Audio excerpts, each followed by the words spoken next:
Welcome back to our YouTube channel future government job Kannada. Friends, KPSCಯಿಂದ ಏನು 319 ಹುದ್ದೆಗಳನ್ನು ಭರ್ತಿ ಮಾಡಿಕೊಳ್ಳಲು ನೋಟಿಫಿಕೇಶನ್ ಬಿಟ್ಟಿದ್ರು. ಇವತ್ತು ಆಗಸ್ಟ್ 1ರಂದು ಅದು ಅಪ್ಲಿಕೇಶನ್ ಹಾಕಲು ಈ ವಿಡಿಯೋದಲ್ಲಿ ಸಂಪೂರ್ಣವಾಗಿ ತಿಳಿಸ್ಕೊಡ್ತೀನಿ. ಯಾವ ರೀತಿ ಅಪ್ಲಿಕೇಶನ್ ಹಾಕ್ಬೇಕಂದ್ಬಿಟ್ಟು ಈ ವಿಡಿಯೋವನ್ನು ಸಂಪೂರ್ಣವಾಗಿ ನೋಡಿ ಫ್ರೆಂಡ್ಸ್. ಯಾರು ಮಿಸ್ ಮಾಡಬೇಡಿ. ಮತ್ತು ಎಡಿಟ್ ಆಪ್ಷನ್ ಕೊಡಲ್ಲ ಇದ್ರಿಗೆ ಯಾರೂ, ಓಕೆನಾ? ನೀವು ಎಲ್ಲ ಹುದ್ದೆಗಳಿಗೂ ಅಪ್ಲೈ ಮಾಡ್ಬೋದು. ಇದರಲ್ಲಿ ಒಂದೊಂದೇ ವರ್ಣವಾಗಿ ತಿಳಿಸ್ಕೊಡ್ತೀನಿ ಯಾವ ರೀತಿ ಅಪ್ಲೈ ಮಾಡಬೇಕು ಅಂದ್ಬಿಟ್ಟು. ಸಂಪೂರ್ಣವಾಗಿ ವಿಡಿಯೋ ನೋಡಿ ಫ್ರೆಂಡ್ಸ್. ಅದಕ್ಕಿಂತ ಮುಂಚಿತವಾಗಿ ಮೊದಲನೇದಾಗಿ ನಮ್ಮ ಯೂಟ್ಯೂಬ್ ಚಾನಲ್ನಲ್ಲಿ ವಿಡಿಯೋ ನೋಡ್ತಾ ಇದ್ದಾರೆ, ಪ್ಲೀಸ್ ಸಬ್ಸ್ಕ್ರೈಬ್ ಮಾಡಿಕೊಳ್ಳಿ ಫ್ರೆಂಡ್ಸ್. ವಿಡಿಯೋವನ್ನು ಲೈಕ್ ಮಾಡಿ. ಈಗ ವಿಡಿಯೋವನ್ನು ಸ್ಟಾರ್ಟ್ ಮಾಡೋಣ. ಮೊದಲನೇದಾಗಿ ನಿಮ್ಮ ಕ್ರೋಮ್ ಬ್ರೌಸರನ್ನು ಓಪನ್ ಮಾಡಿಕೊಂಡು KPSC ಅಂತ ಟೈಪ್ ಮಾಡಿದ್ರೆ ಈ ರೀತಿ ಇಂಟರ್ಫೇಸ್ ಬರುತ್ತೆ. ಇಲ್ಲಿ ಕರ್ನಾಟಕ ಪಬ್ಲಿಕ್ ಸರ್ವಿಸ್ ಕಮಿಷನ್ ಅಂತ ಐತಲ್ಲ, ಇದ್ರ ಮೇಲೆ ಕ್ಲಿಕ್ ಮಾಡ್ಕೊಳ್ಳಿ. ನೆಕ್ಸ್ಟ್ ಈ ರೀತಿ ಇಂಟರ್ಫೇಸ್ ಬರುತ್ತೆ. ಇಲ್ಲಿ applicant login one time registration ಅಂತ ಐತಲ್ಲ, ಇದನ್ನ ಕ್ಲಿಕ್ ಮಾಡಿಕೊಂಡು ನೀವು ಒಂದ್ಸರಿ ರಿಜಿಸ್ಟ್ರೇಷನ್ ಆಗಿದ್ರೆ ಮತ್ತೆ ಆಗಂಗಿಲ್ಲ ಫ್ರೆಂಡ್ಸ್. ಇದ್ರ ಮೇಲೆ ಕ್ಲಿಕ್ ಮಾಡ್ಕೊಳ್ಳಿ. ನೆಕ್ಸ್ಟ್ ಈ ರೀತಿ ಇಂಟರ್ಫೇಸ್ ಬರುತ್ತೆ. ಇಲ್ಲಿ ನೋಡೋಣ, ನ್ಯೂ ಅಪ್ಲಿಕ್ಯಾಂಟ್ ರಿಜಿಸ್ಟ್ರೇಷನ್, ಹೊಸ ಬಳಕೆದಾರ ನೋಂದಣಿ ಐತಲ್ಲ, ಇದ್ರ ಮೇಲೆ ಕ್ಲಿಕ್ ಮಾಡ್ಕೊಳ್ಳಿ. ಇಲ್ಲಿ ಬಂದು ಮೊಬೈಲ್ ನಂಬರ್ ಹಾಕ್ಕೊಂಡು ವೆರಿಫೈ ಮಾಡ್ಕೊಬೇಕು ಫ್ರೆಂಡ್ಸ್. ಮತ್ತು ಇಮೇಲ್ ID ಹಾಕ್ಕೊಬೇಕು. ಮತ್ತು ಪಾಸ್ವರ್ಡ್ನ ಒಂದು ಜನರೇಟ್ ಮಾಡ್ಕೊಬೇಕು. ಯಾವ ರೀತಿ ಅಂದರೆ canara@123 ಕನ್ಫರ್ಮ್ ಪಾಸ್ವರ್ಡ್ ಮೇಲೆ ಕ್ಲಿಕ್ ಮಾಡ್ಕೊಂಡ್ರೆ ಕ್ಯಾಪ್ಚರ್ ಹಾಕ್ಕೊಂಡು ಸಬ್ಮಿಟ್ ಮೇಲೆ ಕ್ಲಿಕ್ ಮಾಡಿದ್ರೆ ಲಾಗಿನ್ ವೆರಿಫೈ ಆಗುತ್ತೆ ಫ್ರೆಂಡ್ಸ್. ಇದೆಲ್ಲ ಹಾಕ್ಕೊಂಡು ನಾನು ನೆಕ್ಸ್ಟ್ ಪೇಜಲ್ಲಿ ಬಂದು ತೋರಿಸ್ಕೊಡ್ತೀನಿ ಫ್ರೆಂಡ್ಸ್. ನೀವು ಇದೇ ಥರ ಮಾಡಿ. ಅಲ್ಲಿ ಎಲ್ಲ OTP ಮತ್ತು ಪಾಸ್ವರ್ಡ್ ಎಲ್ಲ ಕ್ರಿಯೇಟ್ ಮಾಡಿಕೊಂಡು ಕಂಟಿನ್ಯೂ ಮೇಲೆ ಕ್ಲಿಕ್ ಮಾಡಿದ್ರೆ ಈ ರೀತಿ ಇಂಟರ್ಫೇಸ್ ಬರುತ್ತೆ. ಮತ್ತು ನಿಮ್ಮ ಮೊಬೈಲ್ ನಂಬರ್ಗೆ ಅಪ್ಲಿಕೇಶನ್ ID, ರೆಫರೆನ್ಸ್ ನಂಬರ್ ಎಲ್ಲ ಬಂದಿರುತ್ತೆ ಫ್ರೆಂಡ್ಸ್. ಮತ್ತು ಇಲ್ಲಿ ಲಾಗಿನ್ ಯಾವ ರೀತಿ ಮಾಡ್ಕೊಬೇಕಂದ್ರೆ ಮೊಬೈಲ್ ಮೂಲಕನೂ ಮಾಡ್ಬೋದು, ಮತ್ತು ಎನ್ರೋಲ್ಮೆಂಟ್ ನಂಬರು ಮತ್ತು ಇಮೇಲ್ ID ಮೂಲಕನೂ ಮಾಡ್ಬೋದು ಫ್ರೆಂಡ್ಸ್. ನೀವು enrollment number, mobile number, email ID ಈ ಮೂರಲ್ಲೊಂದು ಎಂಟರ್ ಮಾಡಿಕೊಂಡು ಮತ್ತು pass friends. Next get OTP ಮೇಲೆ ಕ್ಲಿಕ್ ಮಾಡಿದ್ರೆ OTP ಸೆಂಡ್ ಆಗುತ್ತೆ. OTP ಹಾಕ್ಕೊಂಡು ವೆರಿಫೈ ಮಾಡ್ಕೊಬೇಕು. ವೆರಿಫೈ ಮಾಡಿಕೊಂಡು ಇಲ್ಲಿ ಕ್ಯಾಪ್ಚರ್ ಕೊಟ್ಟಿರ್ತಾರೆ, ಕ್ಯಾಪ್ಚರನ್ನು ಎಂಟರ್ ಮಾಡಿಕೊಂಡು ಸೈನ್ ಇನ್ ಮೇಲೆ ಕ್ಲಿಕ್ ಮಾಡಿದ್ರೆ ಸೈನ್ ಇನ್ ಆಗ್ತೀರಾ ಫ್ರೆಂಡ್ಸ್. ನಾನು ಇದೆಲ್ಲ ಫಿಲ್ ಮಾಡಿಬಿಟ್ಟು ನೆಕ್ಸ್ಟ್ ಪೇಜಲ್ಲಿ ಬರ್ತೀನಿ ಫ್ರೆಂಡ್ಸ್. ನೀವು ಇದೇ ರೀತಿ ಮಾಡಿ. ನೋಡಿ ಫ್ರೆಂಡ್ಸ್, ಸೈನ್ ಇನ್ ಮೇಲೆ ಕ್ಲಿಕ್ ಮಾಡಿಕೊಂಡ್ರೆ ಈ ರೀತಿ ಇಂಟರ್ಫೇಸ್ ಬರುತ್ತೆ. ಇಲ್ಲಿ ಇನ್ಸ್ಟ್ರಕ್ಷನ್ ಕೊಟ್ಟಿರ್ತಾರೆ, ಇದನ್ನ ಓದ್ಕೊಂಡು ಏನು 15 ಇನ್ಸ್ಟ್ರಕ್ಷನ್ ಕೊಟ್ಟಿರ್ತಾರೆ ಫ್ರೆಂಡ್ಸ್. ಇದನ್ನು ಓದ್ಕೊಂಡ್ಬಿಟ್ಟು ಇಲ್ಲಿ ಚೆಕ್ ಬಾಕ್ಸ್ ಕೊಟ್ಟಿರ್ತಾರೆ, ಇದ್ರ ಮೇಲೆ ಕ್ಲಿಕ್ ಮಾಡಿಕೊಂಡು ಗೋ ಅಂತ ಕ್ಲಿಕ್ ಮಾಡಿ ಫ್ರೆಂಡ್ಸ್. ಈ ರೀತಿ ಬರುತ್ತೆ. ಇಲ್ಲಿ ನ್ಯೂ ಪಾಸ್ವರ್ಡ್ ಕೇಳುತ್ತೆ. ನ್ಯೂ ಪಾಸ್ವರ್ಡನ್ನು ಕ್ರಿಯೇಟ್ ಮಾಡ್ಕೊಬೇಕು, ಓಕೆನಾ? ನ್ಯೂ ಪಾಸ್ವರ್ಡ್ ಕ್ರಿಯೇಟ್ ಮಾಡಿಕೊಂಡು ಕ್ಯಾಪ್ಚರ್ ಹಾಕ್ಕೊಂಡು ಗೆಟ್ OTP ಮೇಲೆ ಕ್ಲಿಕ್ ಮಾಡಿ ಫ್ರೆಂಡ್ಸ್.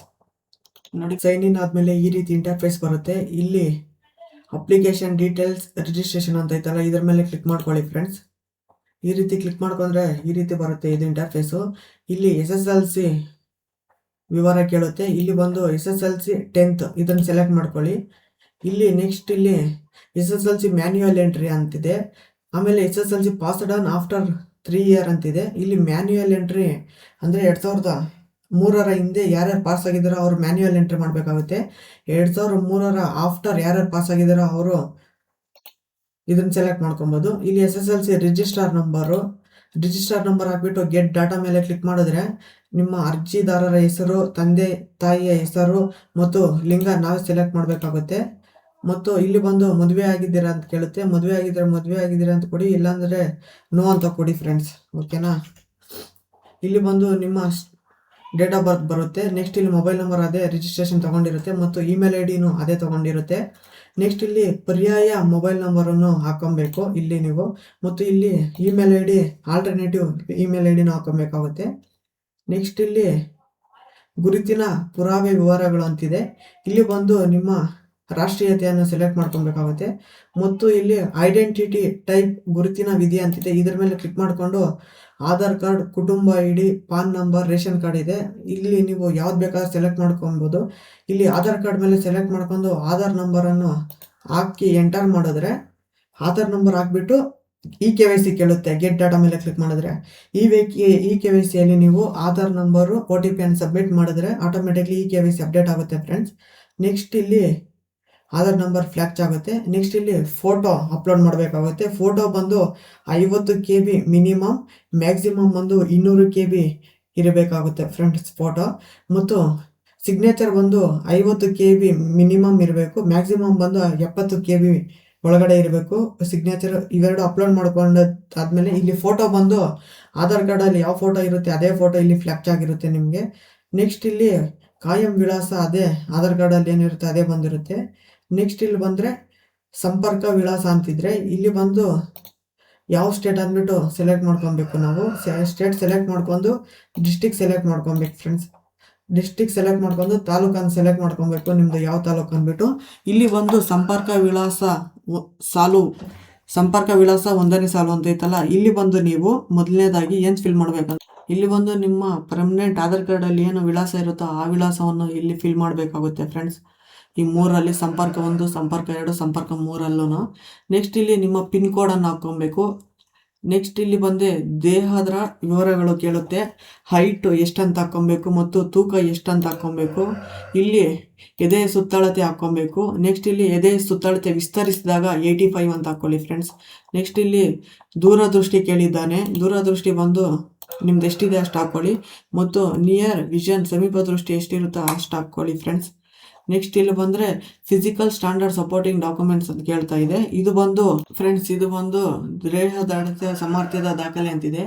ಇದು ನಿಮ್ಮ ಹತ್ರ ಏನು ನಿಮ್ಮ ಹತ್ತಿರದ ಗೌರ್ಮೆಂಟ್ ಹಾಸ್ಪಿಟ್ಲಲ್ಲಿ ನೀವು ಹೋಗ್ಬಿಟ್ಟು ಫಿಸಿಕಲ್ ಫಿಟ್ನೆಸ್ ಸರ್ಟಿಫಿಕೇಟ್ ಮಾಡಿಸಿದ್ರೆ ಅದು ಅಪ್ಲೋಡ್ ಮಾಡಿ, ಇಲ್ಲಾಂದರೆ ಖಾಲಿ ಬಿಡಿ ಫ್ರೆಂಡ್ಸ್, ಓಕೆನಾ.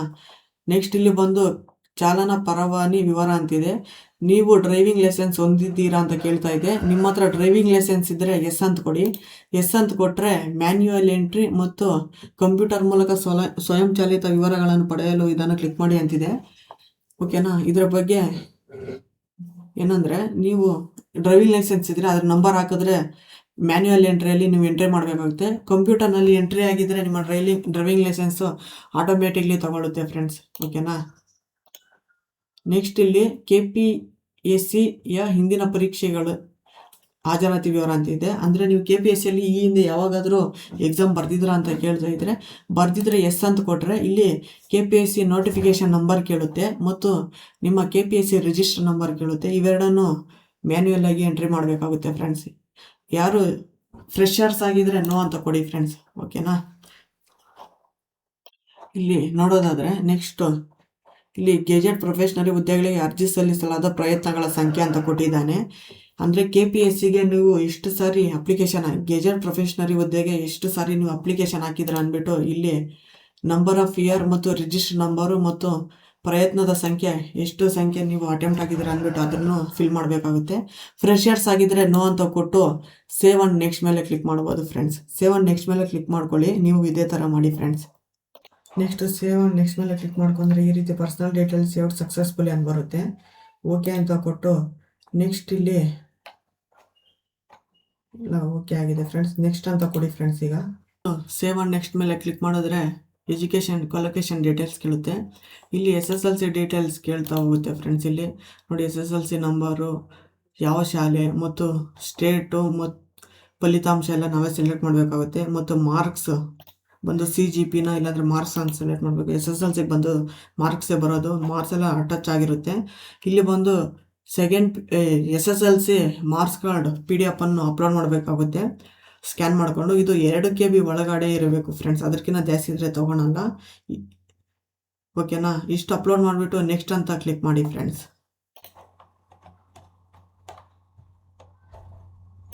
ಇಲ್ಲಿ ನೋಡಿ ಸೇವ್ ಕ್ಲಿಕ್ ಮಾಡಿದ್ಮೇಲೆ SSLC ಡೀಟೇಲ್ಸ್ ಸಕ್ಸಸ್ಫುಲ್ ಸೇವ್ಡ್ ಅಂತ ಬಂತು. ಓಕೆ ಅಂತ ಕೊಟ್ಟರೆ ಈಗ SSLC ಡೀಟೇಲ್ಸ್ ಎಲ್ಲ ಫಿಲ್ ಆಗಿದೆ. ಆಮೇಲೆ ಇಲ್ಲಿ ನೆಕ್ಸ್ಟ್ ಅಂತ ಕೊಡಿ ಫ್ರೆಂಡ್ಸ್. ನೆಕ್ಸ್ಟ್ ಬಂದು ಇಲ್ಲಿ ಸೆಕೆಂಡ್ PUC ಡೀಟೇಲ್ಸ್ ಕೇಳುತ್ತೆ. ಸೆಕೆಂಡ್ PUC ಸೆಲೆಕ್ಟ್ ಮಾಡಿಕೊಂಡು ಇಲ್ಲಿ ರಿಜಿಸ್ಟರ್ ನಂಬರ್ ಹಾಕ್ಕೊಬೇಕು ಮತ್ತು ಬೋರ್ಡನ್ನು ಸೆಲೆಕ್ಟ್ ಮಾಡ್ಕೊಬೇಕು ಫ್ರೆಂಡ್ಸ್.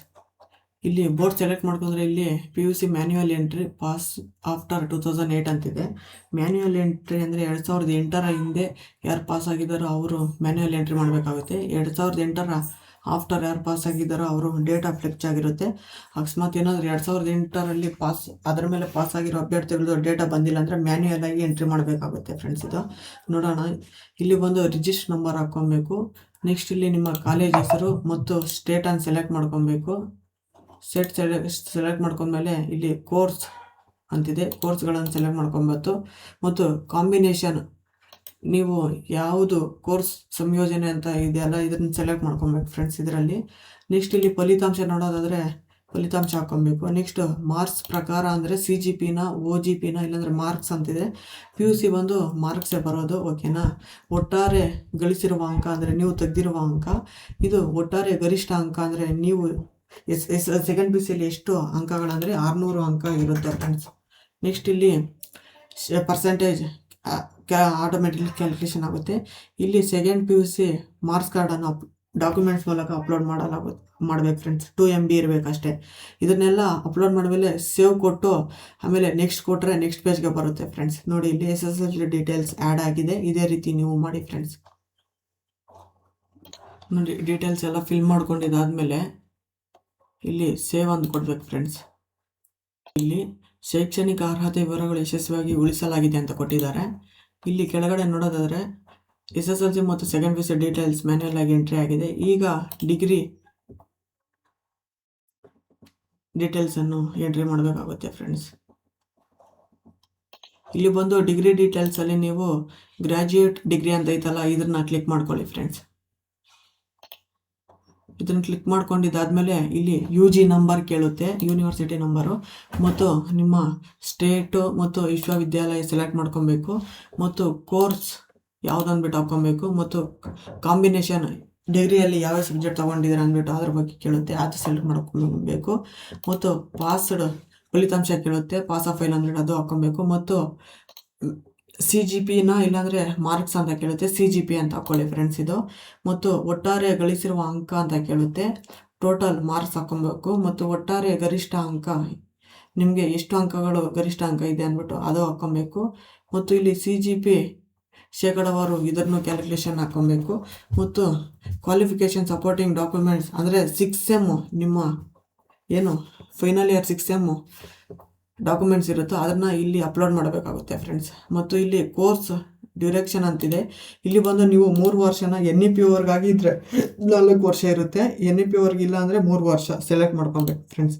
ಸೆಲೆಕ್ಟ್ ಮಾಡ್ಕೊಂಡು ಸೇವ್ ಕೊಟ್ಬಿಟ್ಟು ನೆಕ್ಸ್ಟ್ ಕೊಟ್ಟರೆ ಸೆಲೆಕ್ಟ್ ಆಗುತ್ತೆ ಫ್ರೆಂಡ್ಸ್ ಡೀಟೇಲ್ಸ್ ಎಲ್ಲ, ಓಕೆನಾ. ಇಷ್ಟು ಮಾಡಿ ಫ್ರೆಂಡ್ಸ್ ನೀವು ಫ್ರೆಂಡ್ಸ್. ಇಲ್ಲಿ ನೋಡಿ SSLC ಡೀಟೇಲ್ಸ್ ಮತ್ತು PUC ಡೀಟೇಲ್ಸ್ ಡಿಗ್ರಿ ಡೀಟೇಲ್ಸ್ ಎಲ್ಲ ಫಿಲ್ ಆಗಿದೆ, ಮತ್ತು ಇವೆಲ್ಲ ಫಿಲ್ ಮಾಡಿಕೊಂಡು ನೆಕ್ಸ್ಟ್ ಅಂತ ಕೊಡಿ ಫ್ರೆಂಡ್ಸ್. ಈಗ ನೆಕ್ಸ್ಟ್ ಅಂತ ಕೊಟ್ಟರೆ ರಿಸರ್ವೇಷನ್ ಡೀಟೇಲ್ಸ್ ಕೇಳುತ್ತೆ.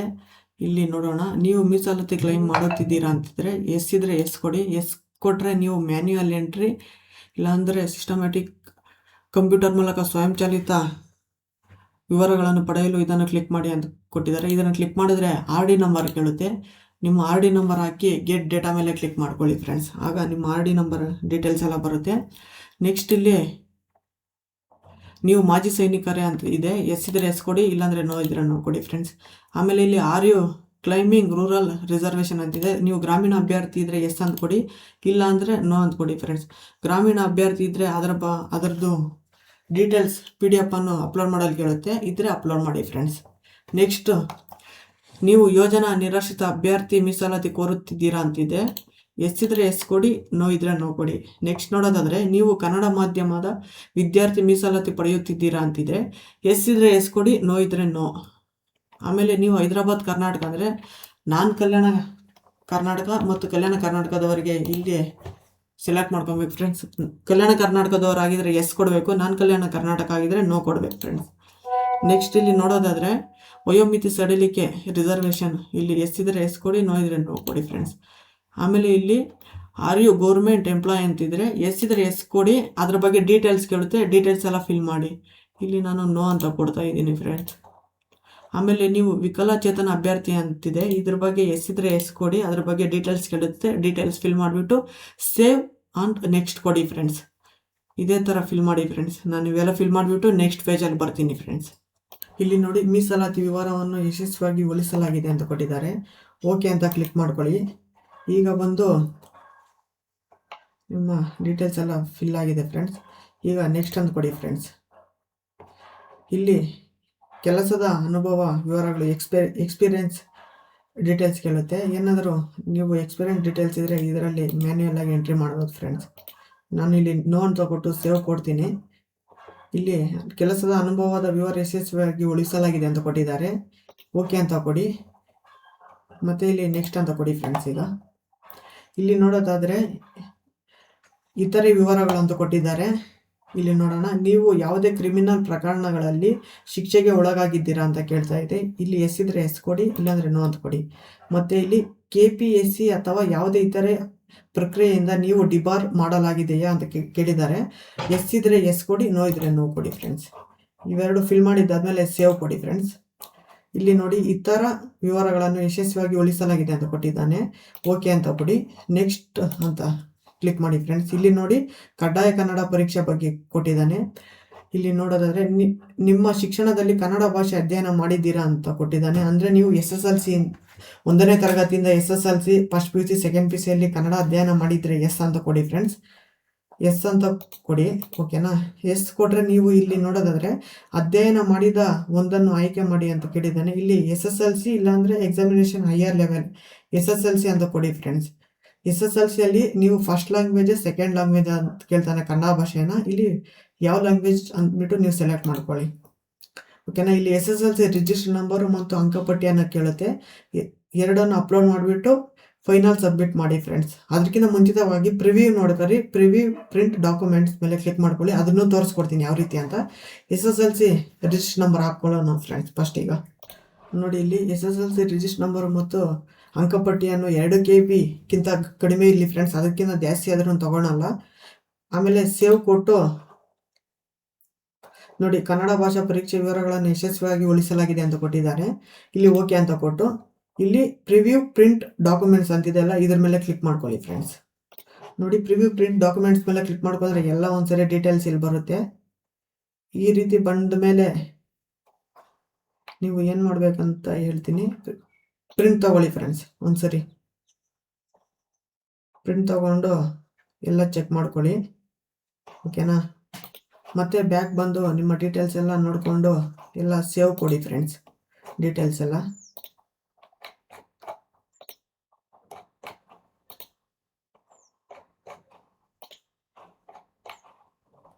ಈಗ ಸೇವ್ ಕೊಟ್ಟು ಮತ್ತೊಮ್ಮೆ ಸರಿ ಫೈನಲ್ ಸಬ್ಮಿಟ್ ಮೇಲೆ ಕ್ಲಿಕ್ ಮಾಡ್ಕೊಳ್ಳಿ ಫ್ರೆಂಡ್ಸ್. ಈಗ ನೋಡಿ, final application details saved successfully without all tab details ಅಂತ ಕೊಟ್ಟಿದ್ದಾನೆ. ಓಕೆ ಅಂತ ಕೊಟ್ಟು ನೋಡಿ ಫ್ರೆಂಡ್ಸ್, ಫೈನಲ್ ಸಬ್ಮಿಟ್ ಆಯಿತು. ಇನ್ನು ಫೀಸ್ 6 ಏನು ಫಿಲ್ ಮಾಡೋಕೆ ಕೊಟ್ಟಿದ್ದಾರೆ ಇವರು. ಇವೆಲ್ಲ ಫಿಲ್ ಮಾಡಿದ್ದಾದ್ಮೇಲೆ ಅಪ್ಲಿಕೇಶನ್ ಯಾವ್ಯಾವ ಪೋಸ್ಟ್ಗೆ ನಾವು ಅಪ್ಲೈ ಮಾಡ್ಬೇಕಂದ್ಬಿಟ್ಟು ಈ ವಿಡಿಯೋ ಮುಂದೆ ನೋಡಬೇಕಾಗುತ್ತೆ. ಇಲ್ಲಿ ಕಂಪಲ್ಸರಿ ಕನ್ನಡ ಎಕ್ಸಾಮ್ ಆದಮೇಲೆ ಪ್ರಿವ್ಯೂ ಫೈನಲ್ ಪ್ರಿಂಟ್ ಎಲ್ಲ ನೋಡ್ಕೊಂಡಿದ್ದಾದ್ಮೇಲೆ ಅಪ್ಲಿಕೇಶನ್ ಯಾವ ಪೋಸ್ಟ್ಗೆ ಅಪ್ಲೈ ಮಾಡ್ಬೇಕಂದ್ಬಿಟ್ಟು ಹೇಳ್ತೀನಿ. ನೋಡಿ, ಇಲ್ಲಿ ಅಪ್ಲೈ ಟು ಪೋಸ್ಟ್ ಹುದ್ದೆ ಅರ್ಜಿ ಸಲ್ಲಿಸಿ ಅಂತ ಐತಲ್ಲ, ಇದ್ರ ಮೇಲೆ ಕ್ಲಿಕ್ ಮಾಡ್ಕೊಳ್ಳಿ ಫ್ರೆಂಡ್ಸ್. ಇದ್ರ ಮೇಲೆ ಕ್ಲಿಕ್ ಮಾಡ್ಕೊಳ್ಳಿ. ಇಲ್ಲಿ ನೋಡಿ ಬಂದಿದೆ, ಇಲ್ಲಿ ಯಾವ್ಯಾವ ಹುದ್ದೆ ಬಿಟ್ಟಿದ್ದಾರೆ ಅಂದ್ಬಿಟ್ಟು KPSCಯಲ್ಲಿ ನೋಡೋಣ. 2026-27ನೇ ಸಾಲಿಗೆ gazette probationary group A group B ಹುದ್ದೆಗಳಾಗಿರುತ್ತೆ ಫ್ರೆಂಡ್ಸ್. ಇದು 31/7/2026 ಸೂಚನೆ ಆಗಿರುತ್ತೆ. ಅರ್ಜಿ ಸಲ್ಲಿಸಲು ಪ್ರಾರಂಭ ದಿನಾಂಕ ಬಂದು ಅಪ್ಲಿಕೇಶನ್ ಡೇಟ್, ಅರ್ಜಿ ಸಲ್ಲಿಸಲು ಕೊನೆಯ ದಿನಾಂಕ ಬಂದು 31/8/2026 ಆಗಿರುತ್ತೆ. ನೋಡಿ, ಇವೆಲ್ಲ ಕ್ಲೋಸ್ ಆಗಿದೆ.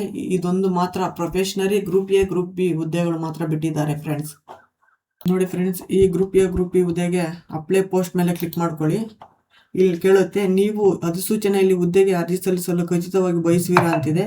ಎಸ್ ಇದ್ರೆ ಎಸ್ ಕೊಡಿ ಫ್ರೆಂಡ್ಸ್. ಎಸ್ಸೇ ಕೊಡ್ಬೇಕು ಫ್ರೆಂಡ್ಸ್ ಅಪ್ಲಿಕೇಶನ್ ಸಬ್ಮಿಟ್ ಆಗ್ಬೇಕಂದ್ರೆ. ಓಕೆನಾ? ನೋಡಿ, ಅಪ್ಲಿಕೇಶನ್ ಎಲ್ಲ ಈ ರೀತಿ ಬರುತ್ತೆ. ಇಲ್ಲಿ ನಾವು ಅಪ್ಲೈ ಮಾಡಿರೋ ಪೋಸ್ಟ್ ಬಂದಿದೆ ನೋಡಿ ಫ್ರೆಂಡ್ಸ್. ಇಲ್ಲಿ ಅಪ್ಲೈ ಮಾಡಿರೋ ಪೋಸ್ಟ್ ಎಲ್ಲ ಬಂದಿದೆ. ಓಕೆನಾ? ಇದಾಗಿರುತ್ತೆ ಫ್ರೆಂಡ್ಸ್. ಏನಾದರೂ ಎಡಿಟ್ ಆಪ್ಷನ್ ಇದ್ರೆ ಎಡಿಟ್ ಮಾಡ್ಕೊಳ್ಳಿ. ಇದು ಫೈನಲ್ ಪ್ರಿಂಟ್ ಆಗಿ ನೆಕ್ಸ್ಟ್ ಇಲ್ಲಿ ಸಬ್ಮಿಟ್ ಮೇಲೆ ಕ್ಲಿಕ್ ಮಾಡ್ಕೊಳ್ಳಿ ಫ್ರೆಂಡ್ಸ್.